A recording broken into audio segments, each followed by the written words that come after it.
Bonjour les étudiants, ici Père Stéphane Bigam. Nous voulons continuer notre étude de l'histoire de l'icône et terminer aussi ce module numéro 1 sur l'histoire.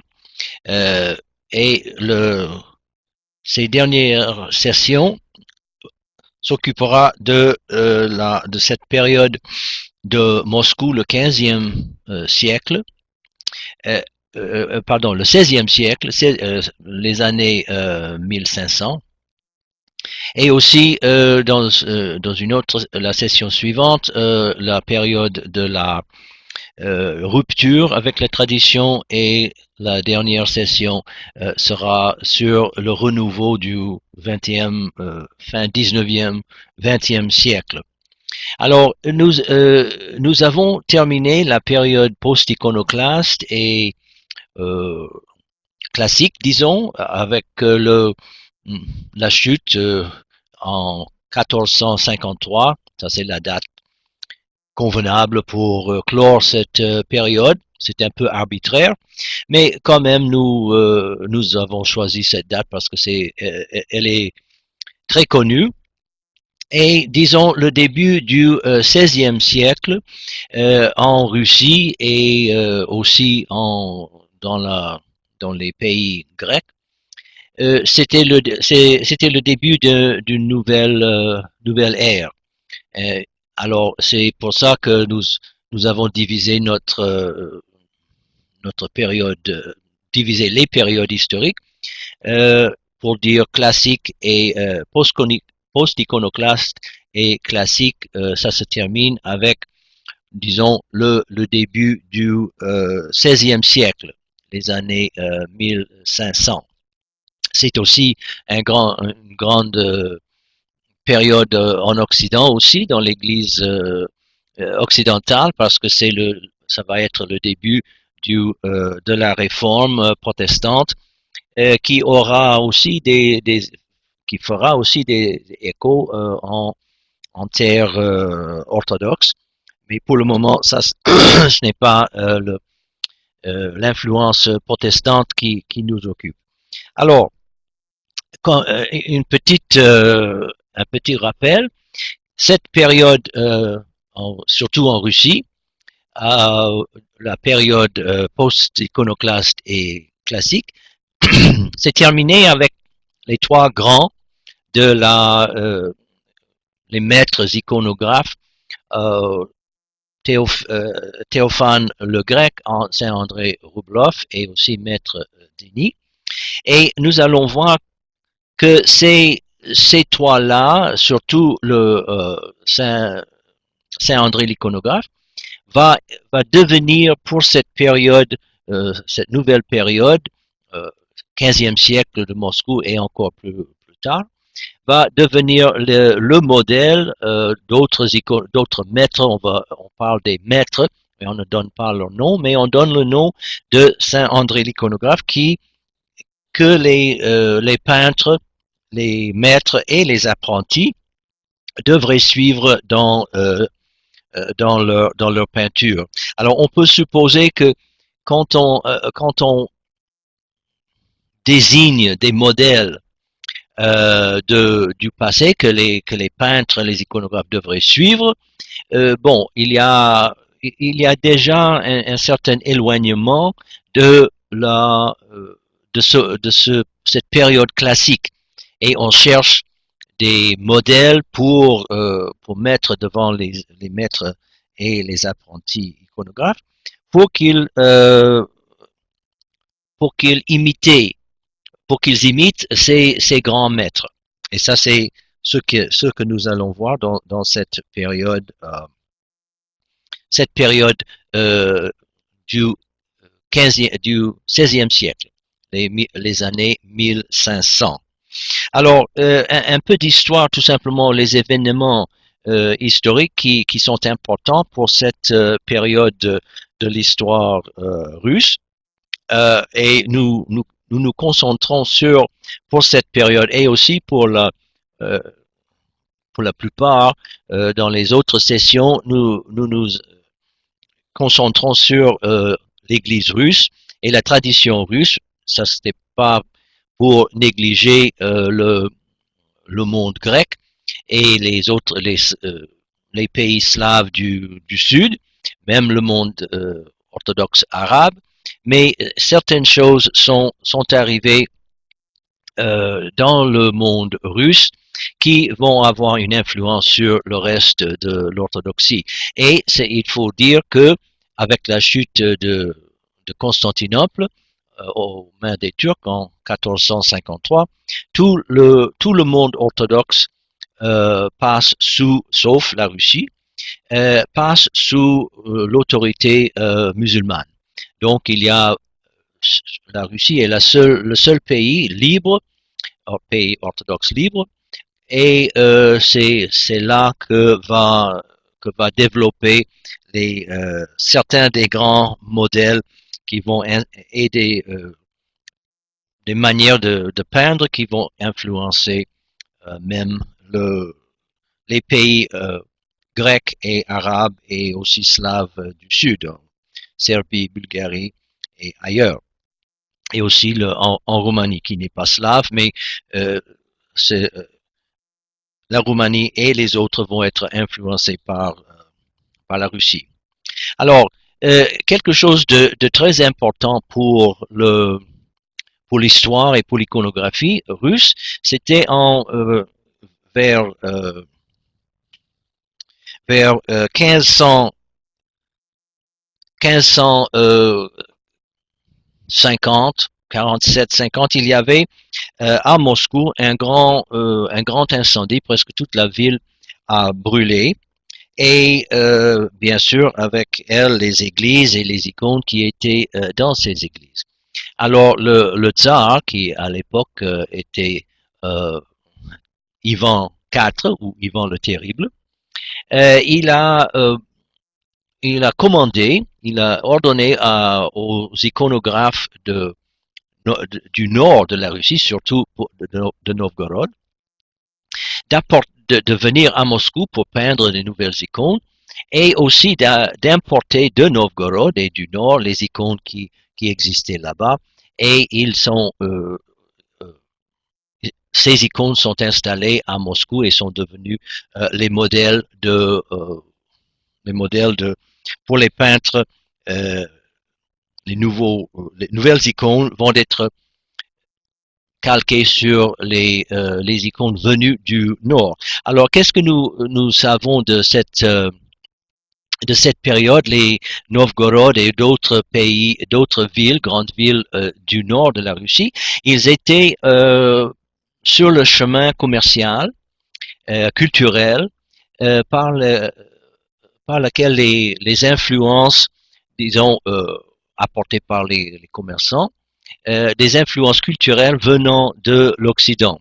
Par ce chemin, les idées et les manières de peindre sont arrivées à Moscou, et bon, puisque c'était la capitale, ces modèles et ces influences vont se répandre partout en Russie. Alors, c'est cet incendie qui est très important pour beaucoup de vieilles icônes avaient brûlé et des nouvelles allaient les remplacer. Alors, c'était une grande catastrophe pour l'iconographie russe. Une autre chose sera importante dans cette période. Au milieu, il y aura un concile, deux conciles finalement, mais un concile qui s'appelle Stoglov, et ça veut dire les 100 chapitres, parce que il y avait 100, disons 100 chapitres, 100 sections des décrets de ce concile, et il y en a tous les aspects de la vie de l'Église étaient touchés, mais aussi il y avait certaines questions qui touchent l'iconographie, et nous allons regarder ces décrets de ce concile qui a touché presque toute l'église. Alors, qu'est-ce qui est arrivé pour l'iconographie de cette période-là? Alors, il y avait certainement, à cause du grand nombre, il y avait une augmentation d'iconographes, des gens qui se mettaient à peindre les icônes. Et il y avait aussi, donc, tout simplement le grand nombre d'icônes, multiplication de ces icônes vont créer un certain problème et les iconographes et la production des images vont échapper au contrôle de l'Église un peu, et toutes sortes de modèles, toutes sortes de choses nouvelles icônes vont apparaître, et cette multiplication d'iconographes un peu indépendants et leur création vont créer des questionnements et des soucis dans l'Église, parce que c'était très important pour l'Église que les icônes soient canoniques, qu'elles suivent les modèles de l'Antiquité et des Grecs. Aussi, il y avait puisque à cause de cet incendie de la ville de Moscou qui a brûlé presque toutes les anciennes icônes, le tsar, Ivan le Terrible, et aussi le métropolite de Moscou, ont concentré beaucoup dans leurs propres ateliers. Alors, puisqu'ils étaient l'autorité civile, le tsar, et aussi le métropolite pour l'Église, ils voulaient concentrer les iconographes et leurs ateliers pour avoir un meilleur contrôle et supervision des icônes qui allaient être peintes. Alors, il y a une sorte de concentration on peut dire, ce n'est pas trop fort, mais il ne faut pas mettre un trop grand accent, mais une sorte de ligne officielle. Alors, si les ateliers, les groupes, nous avons déjà vu que il y avait des groupes d'iconographes qui étaient disponibles pour les villes, pour le tsar, pour peindre les églises. Alors, il y a le tsar et le métropolite de Moscou voulaient mieux superviser le travail de ces artistes. Donc, il y avait une concentration dans la capitale, donc une sorte de standardisation, une ligne, disons, plus ou moins officielle, et cette concentration, cette officialisation, beaucoup plus que dans le passé, a influencé aussi les icônes produites à cette époque-là. Alors, il y avait aussi on a vu l'apparence oui, on a vu qu'il y avait de nouvelles icônes qu'on appelle didacto-morales. Et ça, on va commencer à regarder certaines de ces images. Ici, voilà, le titre de notre... Ici est la Russie, le XVIe siècle, Moscou, Pskov et l'école de Stroganov. Bon, alors, nous avons une image ici. La crucifixion entourée de paraboles évangéliques. Alors, ça c'est la cathédrale de l'Annonciation, Kremlin, et vous voyez les dimensions, c'était presque 2 mètres par 1 mètre, 1,4 25 mètres, c'était assez grand. Et vous voyez noter, bon, alors c'est la crucifixion, évidemment, ça c'est au centre, et nous avons déjà vu certaines images où il y avait un saint, Saint-Pierre de métropolite de Moscou par exemple, où au milieu il y avait ce saint, ici nous avons la crucifixion, et autour les scènes de la vie du saint. Alors ici, au lieu d'avoir des scènes de la vie du Christ ou la Mère de Dieu et Saint Jean ici, nous avons autour l'illustration des paraboles du Christ. Alors, qu'est-ce que vous notez en regardant cette image? Alors, ici au milieu, le crucifixion, ça c'est assez clair, c'est simple, mais en regardant les paraboles illustrées ici autour, on note d'abord que c'est très complexe en essayant d'illustrer les paraboles. Les artistes devaient d'abord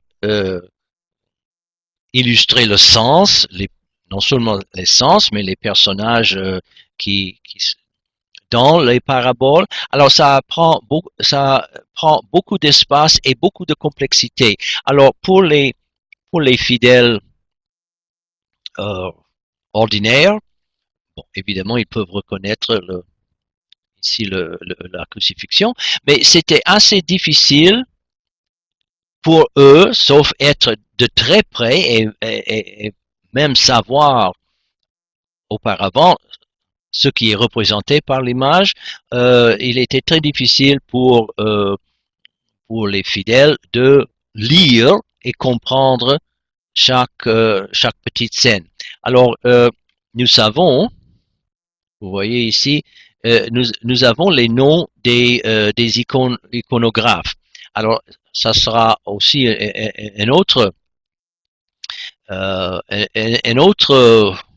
une autre chose qui sera de plus en plus connue, ça veut dire les noms des iconographes. Parce que les ateliers seront de plus en plus concentrés soit à Moscou ou ailleurs sous l'autorité du tsar ou du métropolite. On connaît, pas parce qu'ils ont ces iconographes ont écrit leur nom sur les images, mais tout simplement parce qu'ils étaient officiellement reconnus comme des iconographes approuvés par les autorités et nous soit derrière au dos de l'icône ou sur une plaque commémorative. Les noms des iconographes sont connus. Alors ici nous avons Ostania, Jacob, Michaelo, Yakuchko et Siméon, le verbe O. C'est un assez drôle de nom, mais bon, voilà, ça c'était son nom. Alors, regardons de près, faisons un zoom sur ce détail ici, sur cette image-là, et on verra comment les iconographes ont représenté. Alors, ici, nous avons le offrande de la veuve, la veuve qui a donné 5 sous, disons. Elle était très pauvre, mais elle a donné ce qu'elle avait à donner.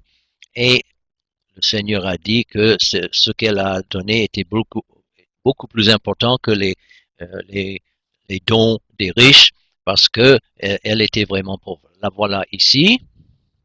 Elle est en train de mettre son 5 sous ici dans le coffre et les autres autour et le Christ qui est en train de raconter cette image. Alors, même et vous voyez derrière la scène principale ici, bon, il y a architecture et des bâtiments.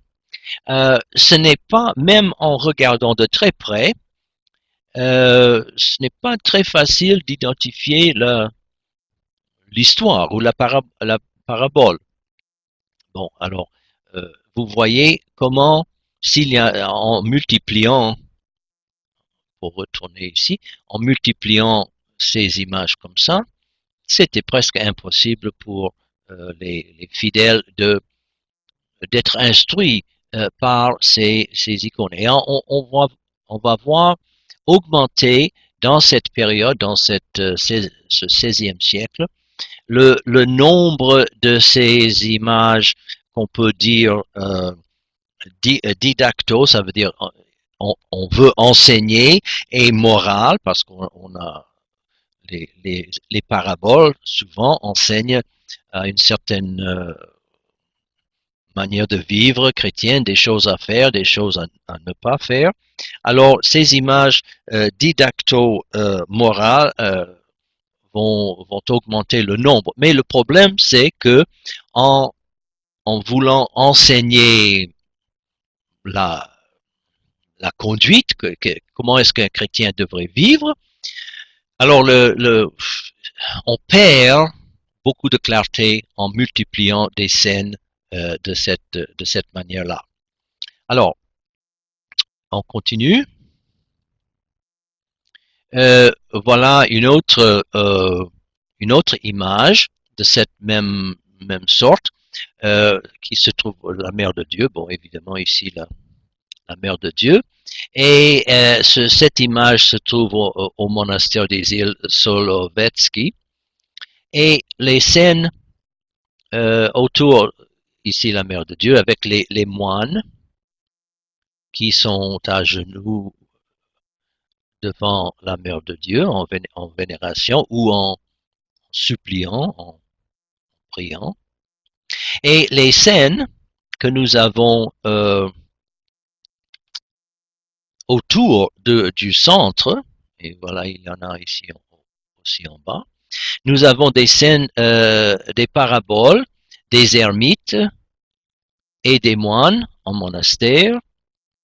Encore un effort, un désir de montrer la vie morale, comment les moines, je suppose seulement les moines, pas démonial, mais bon, ça, comment ils devraient vivre dans le monastère, quelle devrait être la vie monastique. Et il y a un homme pris en bas ici. Nous avons un homme pris dans la douceur de la vie. On voit il y a une licorne, vous voyez ici une licorne qui représente la mort et les autres animaux qui représentent le mal. Il y a les bons, troisième ici en bas, les bons moines parlent avec les anges et les mauvais voient un porc. Alors nous sommes ici de ce côté et voilà le porc et les moines. Alors ça c'est un autre exemple. Vous voyez la date ici, 1545, quelques 2 ans avant à peu près 2 ans avant l'incendie. Et bon, alors une icône didacto-morale. Voilà.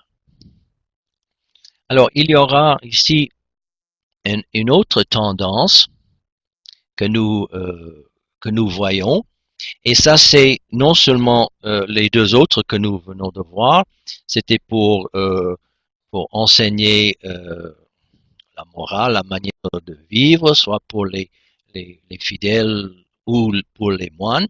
Mais il y avait une autre tendance à vouloir exprimer en peinture certaines doctrines ou certains textes liturgiques et ou peut-être des phrases dans la Bible. Des textes bibliques. Alors nous avons ici en haut la sagesse, c'est une citation, la sagesse a bâti sa maison vers 1548. Alors encore une chose qui est évidente, c'est la complexité. La complexité, ce n'est pas du tout facile à lire et à comprendre. Ça prend une certaine certaine culture d'abord pour en art et ici dans ce cas-là ici en écriture pour connaître bon qu'est-ce que ça représente ici en haut et en bas tous ces personnages c'est très complexe. Alors l'artiste a essayé de montrer en image, de peindre cette, cette phrase venant des Écritures, la sagesse a bâti sa maison. Alors, elle avait 7 colonnes et elle a euh, la, la sainte sagesse ou la sagesse divine est très souvent associée à la mère de Dieu. Et bon, alors, on parle dans cette citation, j'ai seulement ici pas le tout, mais on parle de 7 colonnes. Et on voit ici l'artiste a symbolisé les 7 colonnes dont on parle dans le texte biblique par les 7 conciles œcuméniques. En commençant avec Nicée 1, Éphèse, Constantinople 1, Éphèse, Chalcédoine, Constantinople 1 et 2 et 3 et 1, il y en a combien 1, 2, 3, 4, 5, 6 et je suppose qu'ici à la fin il n'y avait pas assez d'espace peut-être pour le 7e, pour les icônes. Mais voilà ici l'iconographe a essayé de symboliser finalement. C'est une symbolisation des 7 colonnes dont parlent les Écritures pour la sagesse. Et ici en bas, très compliqué, nous avons ici une image dans 7 cercles. La sainte sagesse représentée en blanc et la mère de Dieu ici avec le Christ et Saint Jean Damascène. Il a écrit une hymne pour louer la mère de Dieu. Alors lui, il est représenté ici. Et la table, on parle aussi que la Sainte Sagesse a préparé une table et que ceux qui cherchent la sagesse devraient venir boire et manger à sa table. Bon, alors, comme j'ai dit, c'est peut-être beau dans le sens esthétique, mais est-ce que c'est très utile pour les fidèles de voir cette image et pouvoir lire et comprendre ce qu'ils voient. Alors, et finalement, le but d'une icône n'est pas de manifester le mystique ou la complexité mystique avec des symboles, ceci et cela, qui est très difficile à comprendre, mais de représenter une personne ou un événement à la lumière du royaume de Dieu. Alors, on verra que ces images soient didacto-morales, ou dans ce cas ici, et d'autres que nous allons voir, on peut dire doctrinal ou liturgique, qui essaie d'une manière symbolique d'illustrer un texte ou une doctrine de l'Église. Ça va devenir de plus en plus compliqué et difficile pour les fidèles de regarder et de comprendre. Et vraiment, qu'est-ce qu'on vénère si on veut vénérer l'icône, oui, la personne représentée, qu'est-ce qu'on vénère ici? C'est difficile. Il n'y a pas de centre euh, physique et centre doctrinal, centre de sens de cette icône. Qui ou quoi est représenté? Là, c'est un peu difficile. Une autre chose que nous allons voir, une tendance grandissante, ça sera toute la question de la sainte sagesse. Qui est la sainte sagesse? Qui représente-t-elle? Et nous avons dans un des livres que vous pouvez avoir si vous voulez, je vous en ai déjà parlé dans le livre sur l'art et l'art roman et l'icône. Il y a une traduction d'un texte par le père Georges Florovsky, un des grands théologiens du XXe siècle, et il a écrit cet article qui se trouve dans ce livre sur la sainte sagesse et quelles sont les interprétations de la sainte sagesse dès le début du christianisme, les images et une explication surtout pour l'Église russe et en Byzance.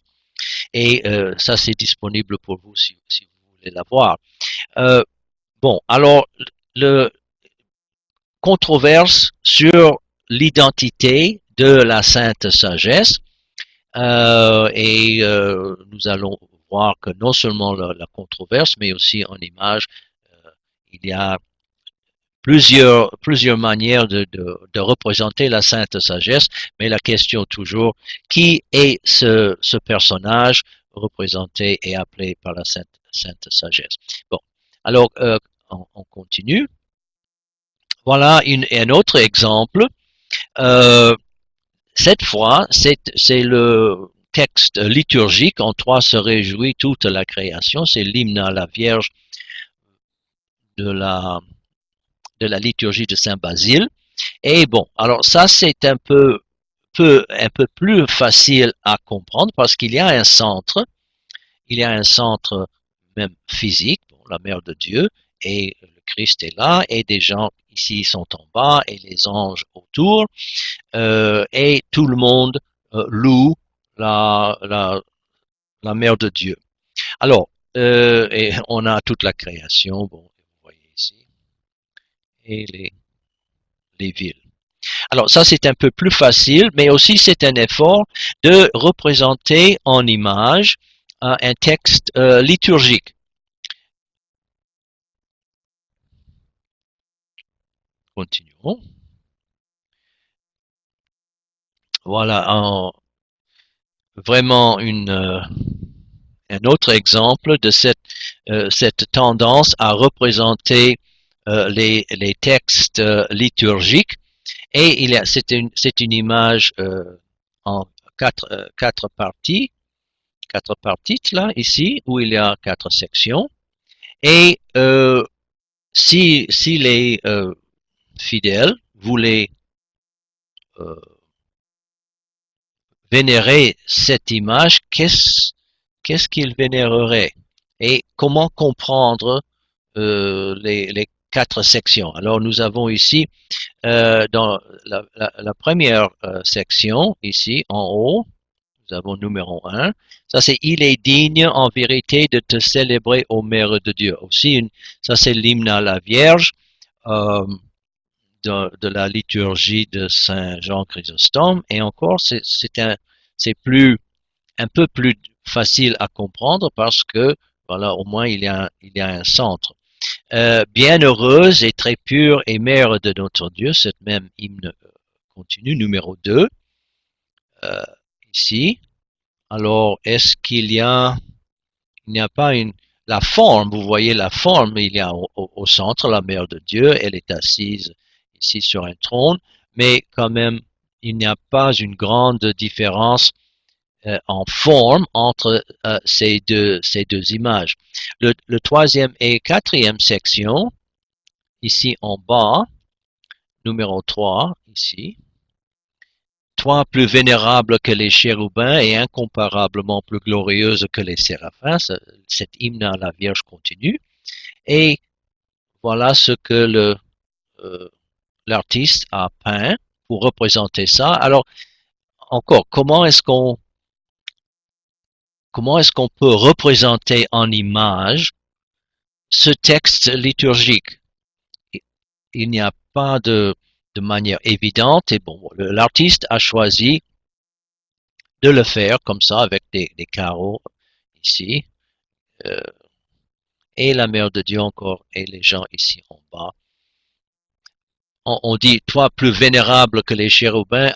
Bon, la supériorité de la Mère de Dieu sur les anges ici en bas. Bon, alors encore l'artiste a cherché une manière symbolique pour montrer pour représenter cet hymne, cette section de l'hymne. Et à la fin, qui s'entache enfanta Dieu le Verbe, toi véritablement Mère de Dieu, nous t'exaltons.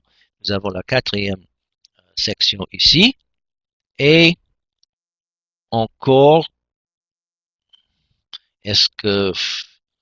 comment est-ce que cette image représente exactement ce texte ici? Un, deux, trois, il y a trois images qui sont presque identiques dans leur forme au milieu et un autre qui est un peu différent. Mais voilà, cette image se trouve à la cathédrale de la Transfiguration du monastère de Solovetsky. Et vous voyez les dates ici, au milieu du XVIe siècle. Et la complexité non seulement quatre sections, mais aussi bon, est-ce que c'est une belle icône? Bon, du point de vue esthétique, oui, mais du point de vue de l'enseignement, la facilité de comprendre, voilà, la complexité euh, de cette image et d'autres aussi, euh, la rend un peu difficile à comprendre et aussi à vénérer. Alors voilà un exemple de toujours un texte liturgique, euh, comme nous avons vu dans soit un texte liturgique, soit un texte biblique ou des doctrines, des doctrines de l'Église. Louange encore, louange à la Mère de Dieu. Euh, ça c'était à la cathédrale de l'Annonciation et vers la fin du XVIe siècle. Nous voyons ça ici, ce que nous voyons, c'est la section inférieure de la reconstruction du temple et de la résurrection à Jérusalem. On ne voit pas ça, on voit ici en dessous. Et bon, alors toujours la Mère de Dieu, très compliqué comme image, mais une illustration, un effort d'illustrer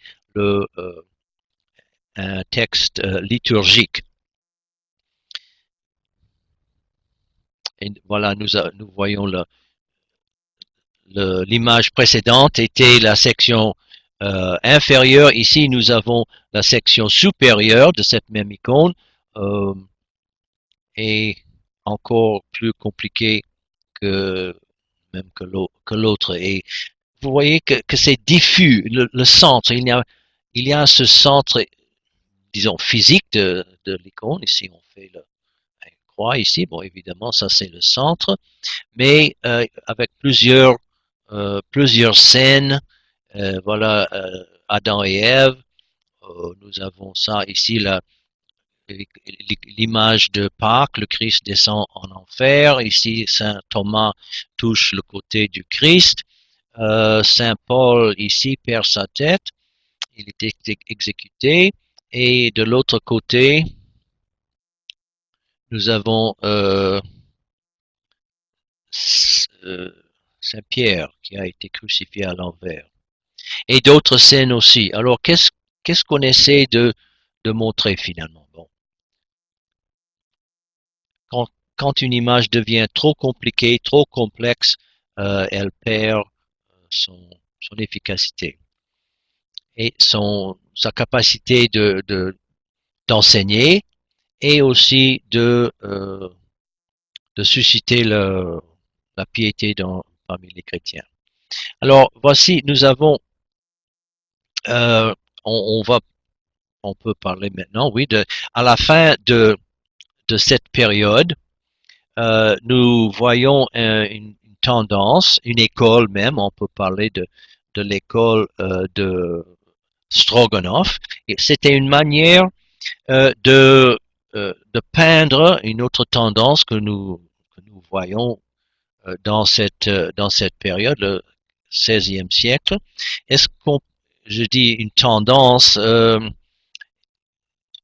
est-ce que c'était une bonne chose, une mauvaise chose? Bon, alors ça c'est à déterminer, mais dans l'école Stroganov, qui à l'époque était très connue, la famille Stroganov était, ça, cette famille faisait partie de l'aristocratie. Et nous avons ici un polyptyque, ça veut dire plusieurs planches, il y en a 5 ici, 5 volets, avec des images euh, qui, qui sont, qui sont nouvelles et qui vont commencer à provoquer certaines controverses. Nous allons en parler un peu plus tard.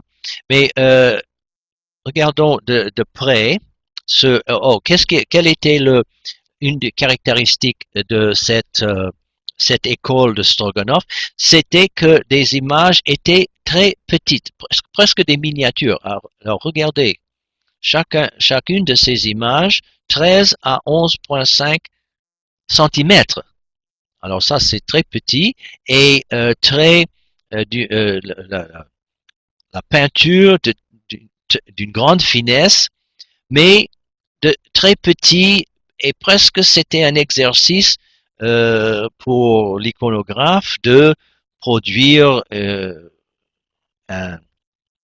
icône de si petite dimension en clarté et bien.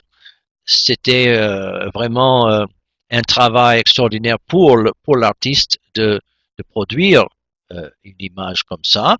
Ça, c'était le style et le goût, disons, le goût de cette école de Stroganov. Euh, des images de petites dimensions et d'une très grande finesse. Alors, regardons, faisons un zoom. Alors, nous avons ici le Père, le Fils et le Saint-Esprit. Alors voilà, nous allons voir le problème de la représentation de la Trinité qui va créer des problèmes. Fils unique, bon, il y a le hymne qu'on chante à la liturgie, Fils unique et Verbe de Dieu, toi qui es et c'est chanté dans la liturgie. Alors voilà une autre manière de représenter soit la Trinité, le Fils ici, le Père là et le Saint-Esprit au milieu, ou cet hymne théologique, dogmatique, Fils unique et Verbe de Dieu. Voilà un autre exemple.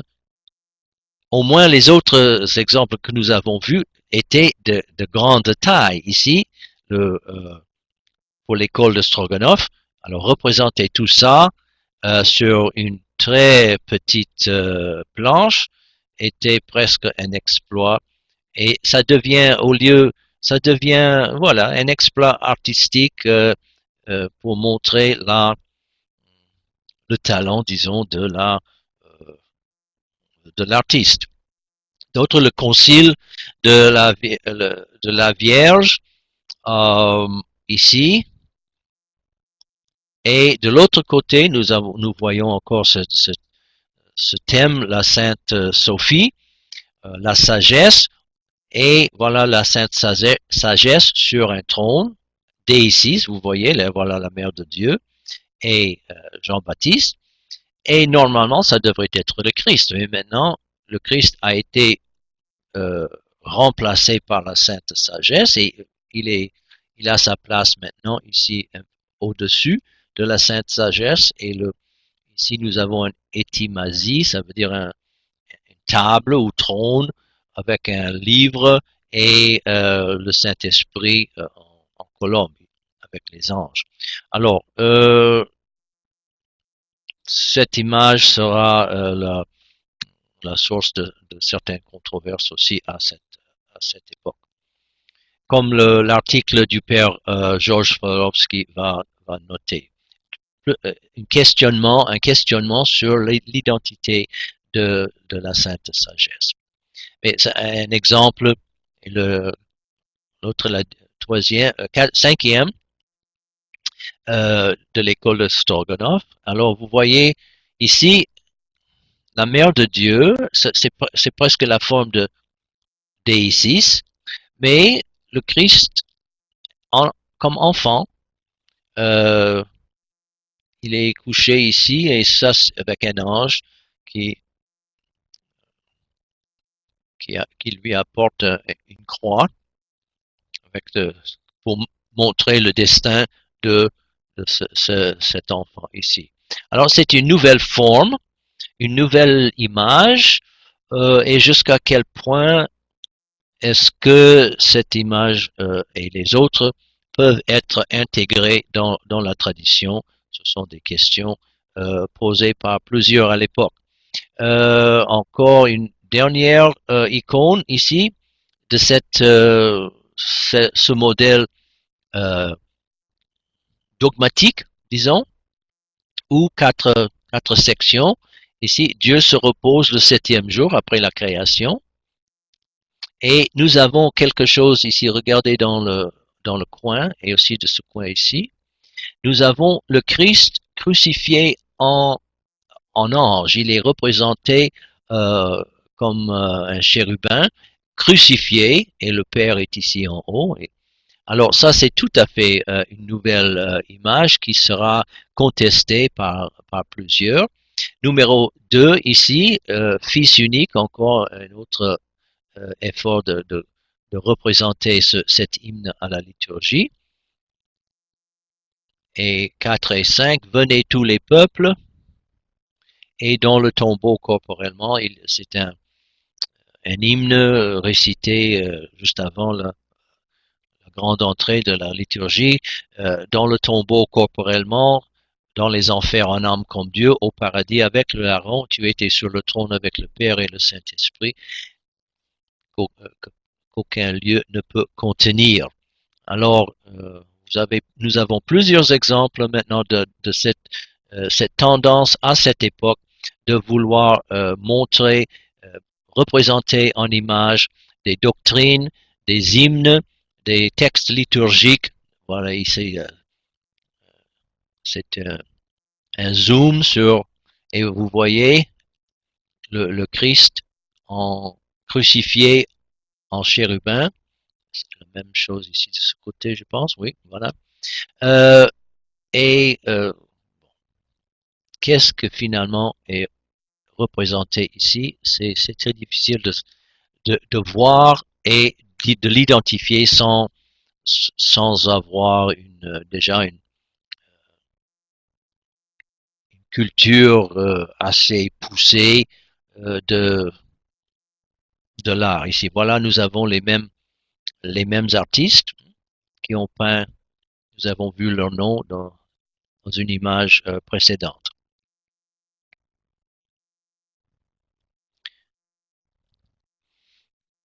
Il y avait un événement aussi dans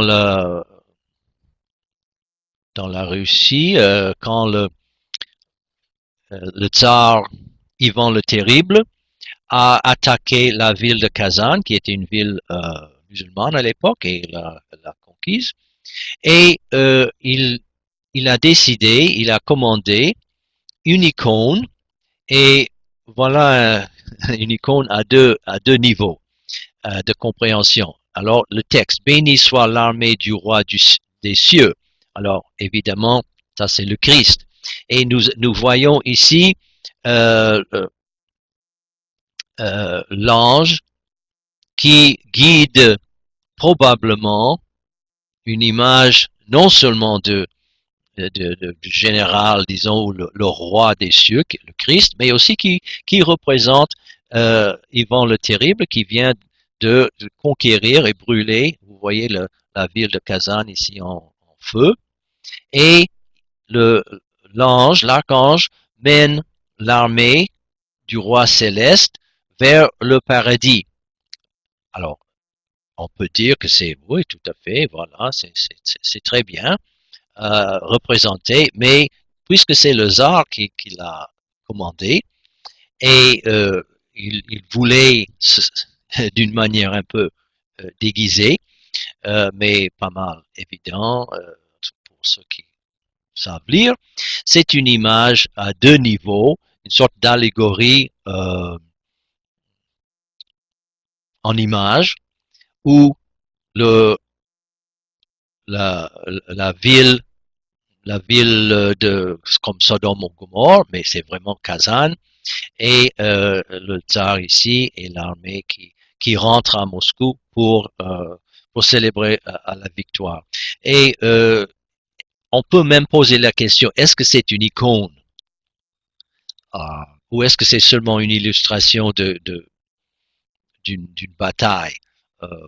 Bon, on peut toujours poser cette question, mais voilà un autre exemple d'une image très compliquée et qui finalement a été peinte pour représenter une victoire militaire du tsar de l'époque, Ivan le Terrible. Alors, on continue. Voilà une image des 7 jours. École de Maître Denis, nous avons déjà vu. Ça, c'est on dit de l'école de, pas nécessairement par lui lui-même, bien que c'est ça, il était toujours vivant à cette époque-là. Mais l'icône des 7 jours de la création. Alors, comment représenter la création de bon, ici nous avons non, excusez-moi, pas la création, les 7 jours de la création, mais ici, comme dans la liturgie et la tradition liturgique, chaque jour représente quelque chose. Dimanche, la résurrection, évidemment. Lundi, les anges. Mardi, Jean-Baptiste. Mercredi, l'Annonciation. Jeudi, le lavement des pieds. Vendredi, la croix, évidemment. Samedi, Toussaint ou les jours du, du repos. Et on voit ici, en vendredi, la croix, l'Annonciation, voilà le baptême du Christ, la résurrection samedi, et je prends le lavement des pieds qui est le jeudi. Alors, un autre exemple de d'une image très complexe.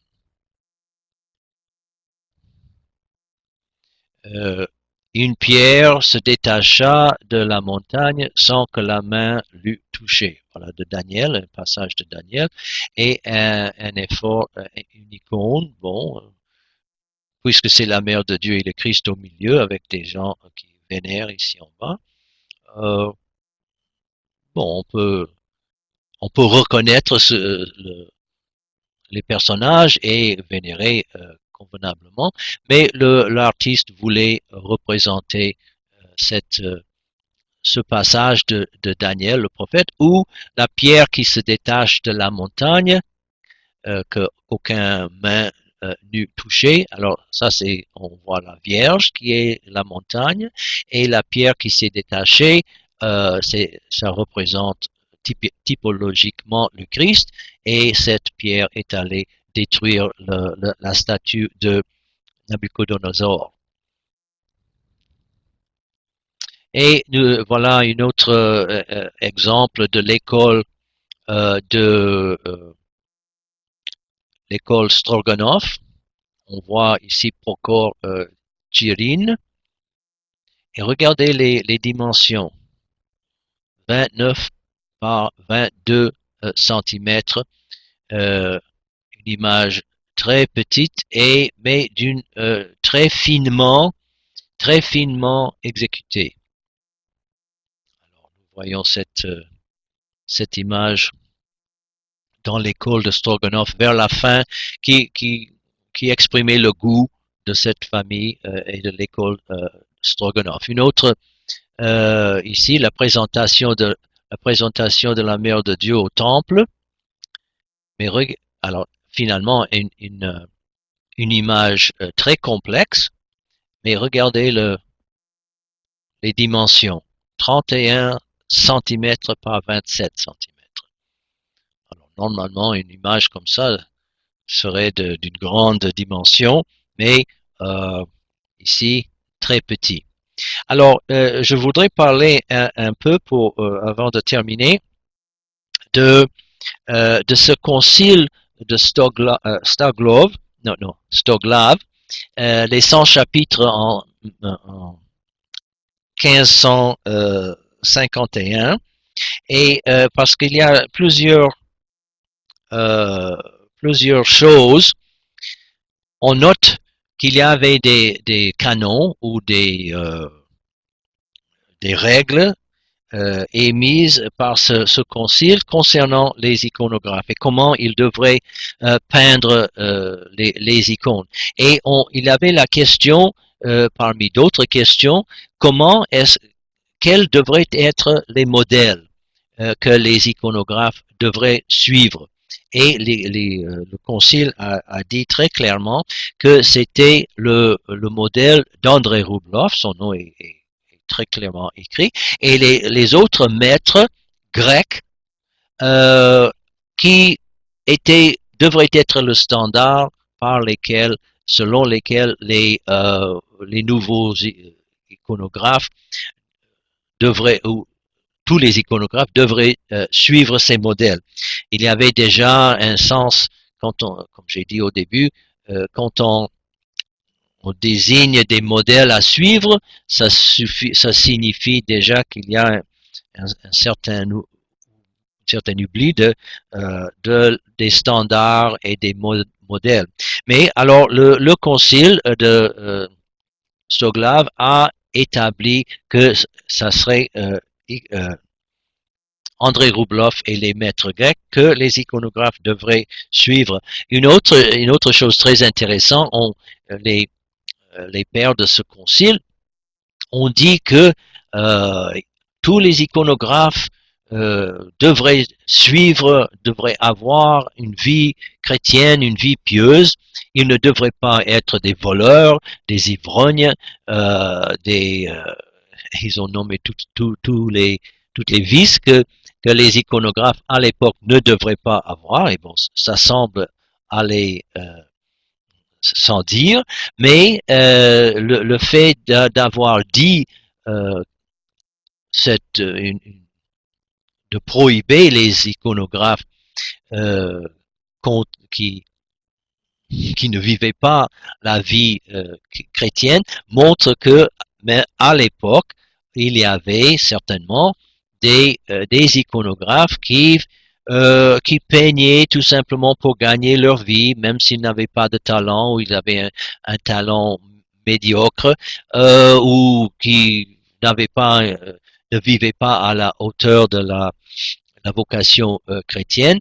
Ils peignaient quand même, et le concile a condamné tous les iconographes qui ne vivent pas selon la morale chrétienne. Et aussi ceux qui n'avaient pas de talent. Il y avait des gens qui tout simplement voyaient que avec la multiplication des icônes par le nombre, est-ce que c'était profitable, ils se sont mis à peindre des images et à les vendre. Et bon, certaines selon n'importe quel modèle, selon leur imagination, et le concile a tout à fait condamné cette sorte de choses. Il y avait aussi un autre concile 2 ans plus tard, et il y avait cette controverse, je vous ai montré le Christ en chérubin crucifié et l'image de Dieu le Père qui est apparue. Et il y avait dans ce concile un certain Ivan Vyškováty. Il était une sorte de secrétaire d'État à l'époque, et il a protesté contre ces images de Dieu le Père, disant que Dieu le Père est invisible, il ne s'est pas incarné. Comment se fait-il que lui il est représenté, il a disons une icône de lui, et c'était que le métropolite à l'époque, Macaire, qui est devenu maintenant Saint Macaire, il a dit que Vyškováty avait tort de protester contre ça parce que l'image de Dieu le Père est basée sur la vision de l'ancien des jours. Daniel, le prophète Daniel a eu une vision où il a vu l'ancien des jours qui s'est assis sur un trône et un fils d'homme s'est approché de lui pour recevoir un royaume éternel. Et le métropolite a dit, bon,